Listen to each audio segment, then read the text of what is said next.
Al señor Rodrigo Pacheco. Señor Pacheco. Estimado Roald Amundsen, porque o serás el capitán Scott, es que con el frío que hay en esta cabina sospecho que detectan Ah, que eres un explorador ártico sí, sí. y te mantienen en tu elemento Ayer natural. Max Cortázar se fue con la garganta cerrada. Sí, sí, la verdad es que ¿Qué escuchas, señor es que estoy en Pacheco? la conferencia trimestral de inflación del Banco de Ya. México, pero Interesante. es interesante, solo que no se interrumpió cuando se debía interrumpir.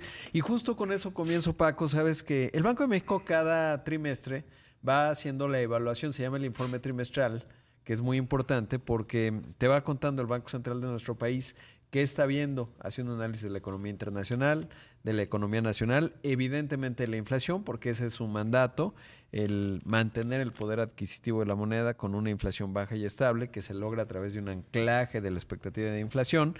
Y en ese contexto, pues va dando una explicación, hay preguntas y respuestas. Y bueno, pues interesante. El dato clave es que aumenta la proyección de crecimiento para este año en México. Anteriormente, en el informe anterior, veía que nuestro país iba a tener una expansión de 1.6% en este 2023. Ahora está viendo un crecimiento de 2.3%. No me extraña si consideramos que en el primer trimestre del año crecimos 3.7%. En lo que decía el Banco de México, lo cual es coincidente con los datos, obvio, es que pues ha habido un dinamismo en la parte del consumo, ya hacia el final del trimestre, digamos, y en abril, pues una cierta desaceleración de las exportaciones de manufactura, pero el rango estaría entonces entre 1.7% este año en lo bajo y 2.9% en el siguiente año. En 2024 ahí baja a 1.6%, anteriormente estaba en 1.8%, así que bueno, esos son los datos que está dando a conocer el Banco de México. Le preguntaron más bien no le preguntaron, dijo Victoria Rodríguez Ceja, la gobernadora, que pues las tasas donde está en 11.25% se van a mantener durante un tiempo. Mira, esto fue lo que mencionó. En su nivel actual durante un periodo prolongado. Además, me gustaría enfatizar el mensaje que dimos en ese comunicado, en el sentido de que el Banco de México reafirma su compromiso prioritario y la necesidad de perseverar en sus esfuerzos por consolidar un entorno de estabilidad de precios. Así que bueno, pues ahí dice, se van a mantener las tasas de interés todavía un tiempo en 11.25%, si bien en la decisión pasada vimos una pausa, digamos, en el aumento, y bueno, pues nada, no se ve un recorte en el futuro previsible, ¿no? Es importante. Si estás viendo el dato del crecimiento de 2.6% que está estimando, pues suena consistente. Ahora le estaban preguntando del tipo de cambio.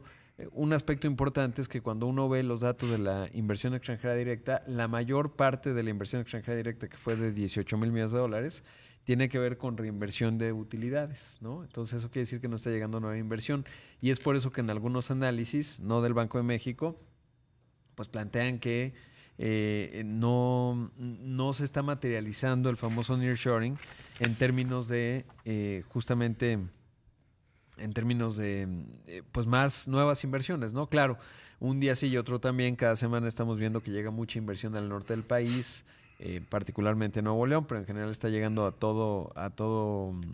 la parte norte, el Bajío y está llegando un buen ritmo de inversión, pero sí no es tan fuerte como podría ser. Me parece que de repente las señales que se envían pues no son positivas, ya los tiempos políticos están generando mucho ruido, una suerte de eclipse. Yo creo que la oportunidad de la reconfiguración de cadenas de suministro va a continuar, y es que no se ve cómo el divorcio China-Estados Unidos se vaya a suspender o a pausar. Ahora, por cierto, está Elon Musk allá de visita en China, que es la primera visita que hace en los últimos 3 años, porque obviamente vino la pandemia. Recordar que Elon Musk tiene en China la Gigafactory de Shanghai. Es un mercado muy potente, el más grande del mundo en materia de vehículos eléctricos, y de ahí su interés. En algún momento Elon Musk había dicho que pues un divorcio tajante económico entre China y Estados Unidos sería catastrófico para muchas empresas, por ejemplo Apple, ¿no? En el caso de Tesla no tanto, o sea, sí, claro, es un mercado muy fuerte, pero tiene en Alemania la Gigafactory de Berlín, en Estados Unidos varias plantas, una de ellas en Austin y ahora la que va a poner acá en México. Entonces, bueno, pues tiene cubiertos, digamos, otras 2/3 partes del mercado, pero pues sí, es un asunto. Y en ese contexto, bueno, pues el Banco de México también le están preguntando si, por ejemplo, el mercado está entendiendo mal, porque hay analistas en las encuestas que publica cada quincena Citibanamex que anticipan un recorte en la tasa. Y pues por lo menos el mensaje que acabamos de escuchar, pues dice ahí se va a mantener un buen tiempo. ¿Cuánto es un buen tiempo? Pues no está muy claro, pero por lo menos yo te diría que hasta el 2024, salvo que Estados Unidos entrara en una recesión y entonces ahí pudiera haber un impacto. De hecho, tenemos el audio de la recesión, de lo que dijo Victoria Rodríguez Ceja, a ver si lo tienen por ahí. O si no, pues no.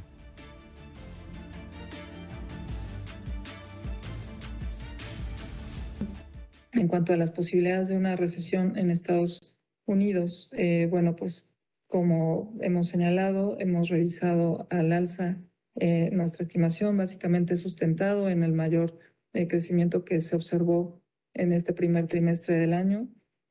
Sin embargo, bueno, pues todavía se están contemplando escenarios de una desaceleración en Estados Unidos. Si pudiera o no haber una recesión, bueno, pues se irá viendo más adelante. En nuestro escenario están contemplados las cifras de desaceleración en Estados Unidos y es por ello que estamos considerando esta revisión al alza en nuestro pronóstico para 2023 y una ligera disminución para 2024. Así que bueno, pues ahí está el asunto, mi querido Paco, lo que contesta la gobernadora del Banco de México, que más allá, me parece que va mejorando, digamos, las decisiones que ha tomado el Banco de México han sido muy interesantes, sobre todo muy en el papel que tienen que tener. Y ahí recordar que esta administración del presidente ha nombrado a 4 de los 5 miembros de la Junta de Gobierno, que no es un tema menor, sobre todo porque ha mostrado una feroz independencia el Banco Central, cosa que es indispensable para que México siga teniendo pues esta estabilidad, por un lado, y por el otro, en parte la fortaleza del tipo de cambio pues expresa o está vinculada a ello. Entonces, bueno, pues qué bueno, ¿no? Eso hay que celebrarlo. A veces el panorama se ve complicado, las señales difíciles, pero una parte bien importante y un gran activo que tiene nuestro país es la autonomía del Banco Central y que en sus miembros pues han actuado de manera impecable. Me habló bien del liderazgo de ella, en términos de que la decisión anterior de mantener la tasa de referencia sin cambios fue de manera unánime, ¿no? Entonces quiere decir que se va armonizando. Ahí Irene Espinosa, una de los miembros de la Junta de Gobierno, pues había expresado que necesitaban transmitir con más énfasis dónde va a estar la tasa y creo que eso lo lograron en el comunicado anterior. Así que bueno, pues ese es un punto importante. Y sabes que hoy platiqué con el número 2 de Vanguard. Vanguard es un enorme fondo de gestión de activos. Normalmente aquí los conocemos a través de ETFs. También, por ejemplo, las administradoras de fondos de ahorro para el retiro invierten un montón, evidentemente. Ellos tienen 2 áreas, ¿no? La que se refiere al tema que tiene que ver con las administradoras y, por supuesto, a los ahorradores individuales que ya por la pandemia, estábamos en 200,000 cuentas antes de la pandemia, es decir, cuentas de inversión en donde tú compras, vendes, y ahora ya vamos cerca de poco más de 4 millones. Entonces ha sido un progreso interesante. Y Chris McIsaac, hoy platiqué con él, creo que tenemos un audio de lo que nos decía en términos de la oportunidad que hoy tiene México, que coincide más con su otro gran competidor que es BlackRock, que también dice, oye, pues México hay buenas e interesantes oportunidades. Mira, esto dijo. So from our perspective, it's a very attractive market on the retirement side, and then on the non-retirement side, in sort of wealth management more broadly, there's some exciting new developments. I think it was the FinTech law that was passed in 2017, got to open the door to new players coming into the market. There might have been 300,000 individual Mexicans that had online brokerage accounts in, maybe 5 years ago. Today, that's getting close to 5 million. We think that's extraordinary. That's a very encouraging sign. You've got more. Ya estamos dejando toda la entrevista, pero básicamente dice que México tiene un gran momento. Obviamente los cambios en el sistema de pensiones han ayudado mucho.